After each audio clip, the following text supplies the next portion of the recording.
bonsoir à toutes et à tous. Merci de votre fidélité à la télévision Pacifique. Bienvenue, mesdames, messieurs, dans cette nouvelle édition d'information à la une de l'actualité haïtienne. Des résidents de la capitale dénoncent la nouvelle grille salariale de base fixée par l'administration Moïse Séyan pour le nouvel exercice fiscal. Alors, selon eux, ces montants dérisoires ne vont nullement soulager les travailleurs.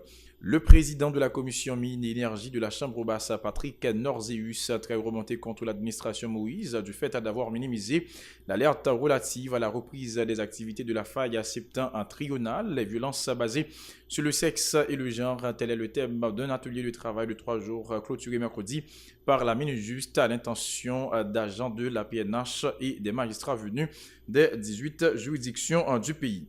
Le ministère de l'Éducation nationale promet de rendre effectif dans un bref délai l'ajustement de salaire des enseignants des EFACAP pour la reprise immédiate des activités de ces structures. À l'étranger, des milliers de foyers privés d'électricité aux États-Unis d'Amérique suite au passage de l'œil du puissant ouragan Michael à la mi-journée sur la côte nord-ouest de la Floride. Voilà, mesdames, messieurs, pour l'essentiel de cette édition. Restez branchés sur la chaîne 54. Si vous voulez assurer vie, nous ne sommes pas dans la tête.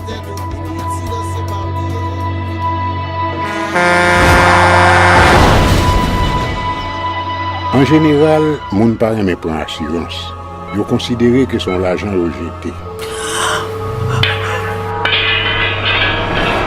Et pourtant, l'argent assurance te doué dans budget ou à côté l'argent caille avec l'argent manger. Li là pour les deux traverser un mauvais pas. Gardez tout à côté. Ou ouais comment gros problème qu'on entre sur le monde sans attendre. Mandez Dieu pardon, ça qu'arrive au tout. Une assurance dit ou précaution pas capon. Les mal arrivés, les faux amis flair saison a fait comme si on pas de jambe connaît. Une assurance après rétaver au pour le jour, continuer vivre la vie quitter ce course là dans main nous. Une assurance. Vivez en toute assurance. Bonjour, bonsoir à toutes et à tous. Bienvenue, mesdames, messieurs, dans le développement du journal. Comme annoncé, un titre des résidents de la capitale dénonce la nouvelle grille salariale de base fixée par l'administration Moïse Séyan pour le nouvel exercice fiscal. Alors, selon eux, ces montants dérisoires ne vont nullement soulager les travailleurs. L'inflation qui contribue à l'augmentation du coût de la vie ne semble pas avoir été prise en compte par le chef de l'exécutif sur les Oles. C'est pas au Princien, sur ce reportage signé Marius Sylvain et David Mercius. Jusqu'à présent, vous sentez le gouvernement, c'est tâtonner la tâtonner, il n'est pas chita vrai sur salaire minimum. Les nouveaux salaires fixés ne vont nullement contribuer à améliorer les conditions de vie des ouvriers de la sous-traitance. C'est la position de la majorité des résidents de la capitale interrogés sur la question. Pour eux, ces nouveaux montants ne permettront pas aux ouvriers de faire face à la cherté de la vie caractérisée par l'augmentation continuelle des prix des produits de première nécessité. Là bien regardé, il y a petit, il y a mari, il y a tête pour manger, faut habiller. Là bien regardé, petit ça va vraiment vous pas faire rien avec. Il pas bon vraiment vrai. Pas des jours la vie a vient plus dur. Bon ben c'est prix après on met des salaires minimum dans son prix qui va raisonnable parce que l'on regarde des dollars qui a 70 gouttes. Ça va capable répondre avec besoin mondiaux. Une autre catégorie de Port-au-Prince trouve acceptable un salaire journalier de 500 gourdes, moyennant des avantages sociaux pour réduire les dépenses comme promis par les autorités aux ouvriers. Bon, quand même, il ne va pas comme ça. Il a toujours augmenté, mais au fur et à mesure, parce que chaque fois que vous montez, le combat va monter. Vu Jean Barayoté déjà, je pense que c'est quelque chose quand même, parce qu'on nous honnête, c'est quelque chose quand même. Mais monsieur a fait plus, parce que sans accompagnement social, je pense que 600 gouttes là-bas, je mine dans exactement. D'autres résidents préfèrent insister sur la nécessité de renforcer la production agricole nationale afin de redresser l'économie du pays. Pour améliorer les conditions de vie, il y a un ensemble d'aspects que vous connaissez déjà et vous avez touché. Par exemple, nous connaissons un programme, un caravane. C'est un caravane changement, quand vous avez dit là, qui est axé sur l'agriculture. Le gouvernement comme ça pour le faire bien. Ça pour le faire, c'est chita avec tout acteur qui concerne vous comprenez? bien manger question et puis pour satisfaire conditions ouvrières. Les syndicalistes du secteur textile rejettent d'un revers de main cette nouvelle grille salariale approuvée par le président de la République et continuent d'exiger 1000 gourdes contre les 350 que les ouvriers perçoivent actuellement. Le président de la commission mines et énergie de la Chambre basse déplore le fait que l'alerte relative à la reprise des activités de la faille septentrionale a été minimisée par l'administration Moïse. Selon Patrick Norzeus, les instances concernées auraient dû prendre des dispositions pour secourir la population bien avant le 6 octobre. Par ailleurs, le parlementaire tente de justifier le peu de moyens accordés au bureau des mines par la reconduction précipitée du budget rectificatif à 2017-2018. Il promet d'augmenter dans la prochaine loi de finances les 60 millions de gourdes accordées à cette structure pour remplir sa mission. La déclaration de Patrick Norzeus. Malheureusement, jusqu'à présent, il est malheureux pour nous dire que le bureau des mines et de l'énergie n'a un budget qui gagne plusieurs milliards, centaines de milliards de gouttes là-dedans. Le bureau des mines et de l'énergie gagne seulement 60 millions de gouttes annuelles. 60 millions de gouttes et pour investissement et pour fonctionnement. Donc ça, c'est au bagage inadmissible pour que par rapport à rôle, par rapport à l'importance du bureau des mines et de l'énergie, seule institution dans le pays qui peut faire prévision, qui peut faire sensibilisation, qui en mettant des sismographes sur l'ensemble du territoire, qui peut justement aider la population à prendre des mesures, à prévenir. Donc malheureusement, l'institution ça n'a pas aucun moyen pour lui faire travailler, parce que le bureau des mines et de l'énergie, je dis, malgré toutes les promesses faites après 2010, le bureau des mines jusqu'à présent a un budget de 60 millions de gouttes.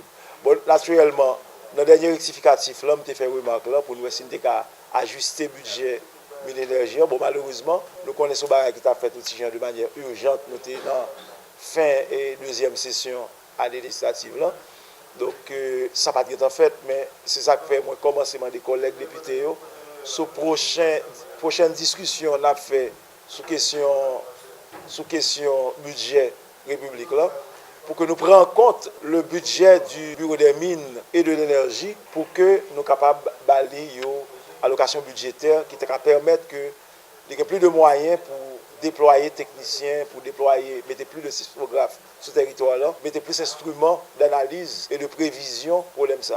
La mission des Nations Unies en appui à la justice en Haïti, MINUJUST, a clôturé mercredi à l'École nationale de police à Frères un atelier de travail de 3 jours sur les violences basées sur le sexe et le genre au profit de plusieurs agents de la PNH et des magistrats venus des 18 juridictions du pays. Une initiative visant le renforcement du système judiciaire haïtien. Sur ce reportage a signé Nancy Constant et Franz Sineus. Elles étaient environ 220 personnes à prendre part à cette activité dans le cadre de la lutte contre les violences faites à la gente féminine. Pour les organisateurs, les violences sexuelles sont particulièrement préoccupantes dans la société haïtienne, d'où la nécessité de sensibiliser tous les acteurs sur la problématique. L'inspectrice Manouchka Rémy est responsable de l'unité de lutte contre les crimes sexuels au sein de la police nationale. Nous faisons pile constat, nous connaissons pile cas de violence sexuelle qui répète surtout dans la région, même à Port-au-Prince. Ensuite, que nous avons regardé que travail, que motivation qui gagne vraiment pour mener la lutte là, nous avons nécessaire pour nous capables organiser ces séminaires, sensibiliser plus de monde, porter plainte de moins pour nous comprendre le phénomène et pour nous capables porter des solutions adéquates. De son côté, la chef de la MINUJUST, Hélène Lalime, invite les policiers et magistrats à faire preuve de plus de professionnalisme dans le traitement des dossiers des victimes. La Charte des Nations Unies, la Déclaration des droits de l'homme, comme a dit l'ambassadeur du Canada, les résolutions du Conseil de sécurité et les autres documents normatifs sont des outils importants dans la lutte contre la violence sexuelle. Malgré cela, la violence à l'égard des femmes et des filles est l'une des violations des droits fondamentaux les plus fréquents, et pas seulement en Haïti, mais dans le monde entier. Les participants qui n'ont pas caché leur satisfaction estiment que cet atelier pourra contribuer à les rendre plus efficaces dans l'exercice de leurs fonctions. Et mettez avec ça, me déjà comme acquis professionnel que moi compter faire exploitation de eux dans le cadre de travail, non seulement comme femme professionnelle et comme magistrat qui a appelé à travailler et grand pile proximité avec filles ou garçons, n'importe qui justiciable qui est capable de venir et venir chercher un accès, une assistance dans la justice. Les responsables qui encouragent les victimes de violences sexuelles à porter plainte disent compter sur l'engagement de tous les secteurs pour la disparition de telles pratiques dans la société haïtienne. Dossier éducation, le ministère de l'Éducation nationale s'engage à activer au ministère des Finances le dossier des enseignants des écoles fondamentales d'application Centre d'appui pédagogique IFACAP en vue de rendre effectif leur ajustement de salaire dans le plus bref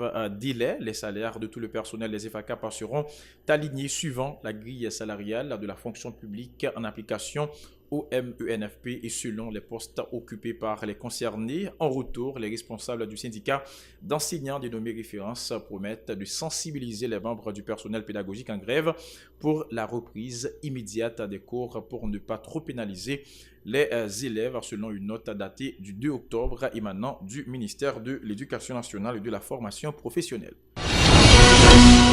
Autre nouvelle, l'Institut des auditeurs internes annonce la tenue à Pétionville du 12 au 16 novembre prochain de la 6e édition de la semaine de l'audit en Haïti. La corruption, le blanchiment des avoirs et le financement du terrorisme. En croix, les auditeurs et les contrôleurs internes sont-ils concernés?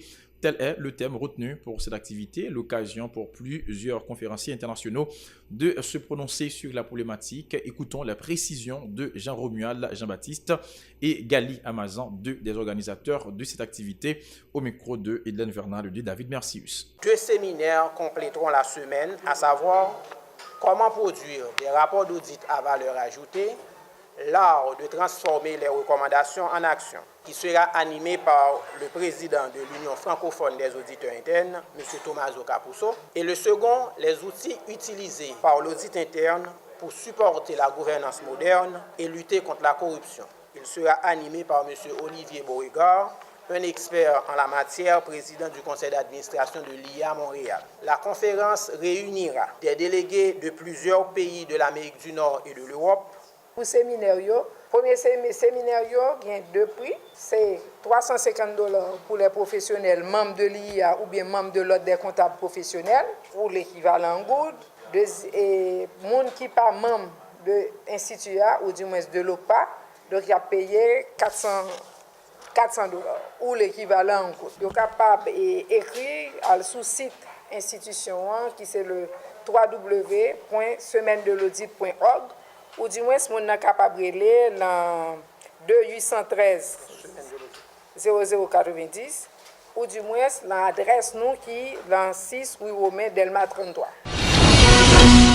Coup d'œil à présent dans l'actualité internationale. L'œil du puissant ouragan Michael a frappé la côte nord-ouest de la Floride aux États-Unis d'Amérique ce mercredi en milieu de journée au seuil de la catégorie maximale de 5 avec des vents relevés en moyenne à 250 km/h et privant déjà des milliers de foyers d'électricité qualifiés de potentiellement catastrophiques par les météorologues. Michael devrait provoquer de dangereuses inondations, notamment au niveau des côtes et déverser de très fortes précipitations.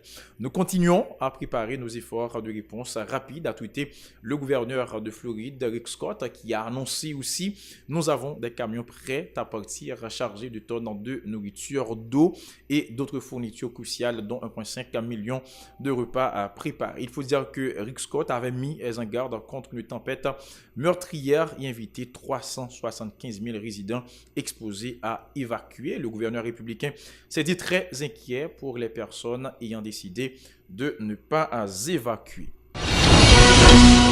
Voilà, mesdames, messieurs, pour l'essentiel de cette édition. Merci à vous qui l'avez suivi. Toute l'équipe vous invite à rester branchés sur la chaîne 54 pour la suite de la programmation.